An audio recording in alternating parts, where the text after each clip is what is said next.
think, oh, why is it interesting? I think when it's a hype, it's worth the interest, and that's important. But when it's a hit, when it's mainstream, then I would really strongly recommend it that you invest at least resources in this technology. So I would like to do that because I have only 10 minutes and I respect the time. So first, because I'm an academic, I would like to know what is a hype and what is mainstream. And then I would like to compare, and together with you, I would like to clarify what is digital twin. Is it a hype or a hit? And I desperately need your help. I cannot do it by myself. I need you. And together we hope that we come to the conclusions.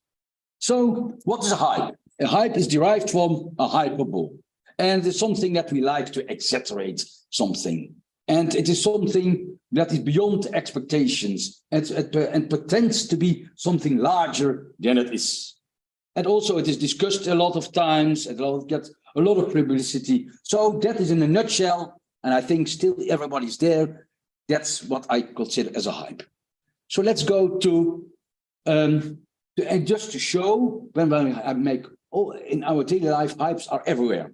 And I would like to figure out here innovations meet bold promises. So here's a statement. And the statement is books will be obsolete in the public schools. Scholars will be instructed through the eye. Our school system will be incompletely changed inside of 10 years. When do you think the statement was made? When? 10 years ago. Someone in the back? 20 years ago. No, this was already Thomas Edison. In 1930, he made this strong statement, and it was related to the projector of what we are doing now, the slide projector. So let's go to something else, another one. From 3 to 8 years, we will have a machine with a general intelligence of an average human being. I mean a machine that will be able to read Shakespeare, race a car, play office politics, tell a joke, have a fight. At that moment, the machine will begin to educate itself with a fantastic speed. In a few months, it will be at a genius level, and a few months after that, its powers will be incalculable. When do you think the statement was made? 20 years. 100 years. Now you are exaggerating a little bit. You are doing a little bit high. So that was a very Marvin Minsky was the one computer scientist who was really strongly believing in the personal computer, the PC, in 1970. But now I would like to grasp how to discern the hype from what is really viable, what's it right. So I would like, that is the hype. You are still not sleepy, I see. So let's go now to what we mean with a hit or mainstream. Something that is accepted. Something that we know what is expected. Something that is the attention is balanced and we have a normal, good attention. And also that's not applied by one person, not by two persons, but by numerous persons. And it is known, the benefits are known and proven. So I would like to show now together with you, and in desperately what I said, I need your help. Together, we have to figure out what is digital twin. Is now a hit or a hype? And I'd like to do it by means of expectations. Is it realistic, not realistic? Attention, does it have a exaggerating attention or not so much? Or see the attention is decreasing? Is it in stakeholders? Is it a few people or numerous people? And that the benefits are high and or proven. So I'm a scientist, I like the criteria, these are the criteria, and I like to what I label simply as a hype. It's unrealistic, strong increase, few, high, and not proven, and mainstream is when it is realistic, balanced, numerous, and proven. So far, I see no one sleeping, so I think now let's come to the work. So I have 4 propositions related to each criteria. So are the expectations of the digital twin, are they, and you have only one vote, unrealistic, partly realistic, or realistic? Who's going for unrealistic? I think we are here a little bit in a biased community, I think. Who says partly realistic? Okay, that's a good one. And who says it's realistic? Okay, so here we have a little bit partly realistic, and realistic. Very good audience so far, and you're all active, I see. So, proposition attention of digital twin. That is proposition number 2, and we have 4 questions to raise. Does the attention of digital twin show a strong increase, a decrease, or a balance? Who goes for a balance? Would you raise your hands, please? A few. Who goes for a decrease? No decrease at all in the attention of digital twin, and who goes for a strong increase? What you voted, I didn't see your hands. Balanced. Oh, very good. Now then let's go stakeholders of the digital twins. Are a few, a specific group, or numerous? Who's going for a few? Okay, some critical people, a few. Who's going for a specific group?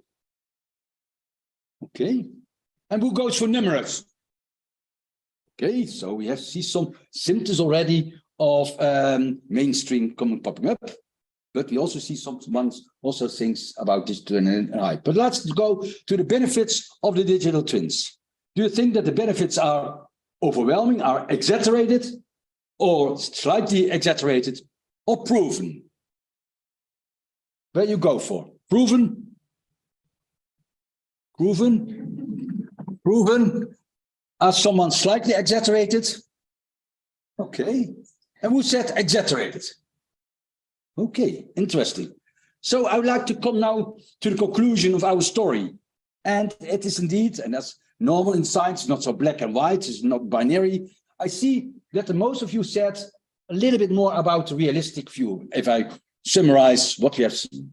I saw the attention was somewhere in between. Now, there was something strong increase. We saw the majority. So we see some symptoms of hype still there happening. We saw that the involvement of stakeholders and the numbers were, you voted for numbers. And benefits, you said, yeah, somewhere here in between. So I think we are over the hype, and hopefully in the future it will become mainstream so that everyone is going to invest in digital twins. So the conclusion is, I don't know what happened here, is conclusion of digital twin, is that's over the hype at least. It is, we are beyond that one, and now it's the matter to, and for our community to work on it, that this becomes mainstream technology. I not go into too much detail about the hype cycle of Gardner and this kind of thing, but maybe you all are very aware of it.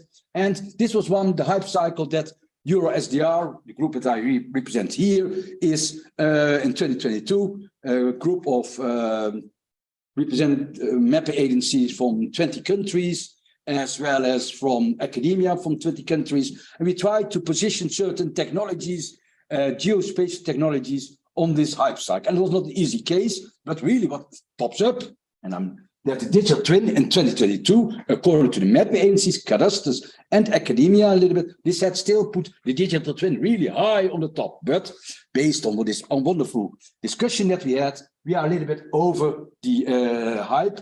I think not that we'll be a little bit disappointed, but hopefully we can lower the curve and we can really go already quite quickly to the mainstream.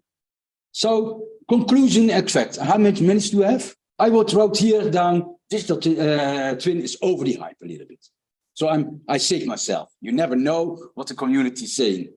So then, digital twin is hopefully becoming a hit and in the mainstream. But it's still a lot of work to go. It is on the horizon. Someone wonderful, Rob said something about horizon. So I think it's on the horizon somewhere, but we will, and then digital twin may be there. What I also would like to say that need to think carefully about how you use a digital twin and be aware that a digital twin is not the silver bullet solution for everything. Be aware of that. Maybe I'm in the wrong community here, but that's my statement here. It would be wise not to expect miracles and radical changes of the use of digital twin. And last but not least, if you torture digital twins long enough, they will confess to anything. So that is what I would like to say. With this, I would like to come, this is my digital twin. I would like to say thank you, organizers, for having me here and wish you success with your community. Thank you.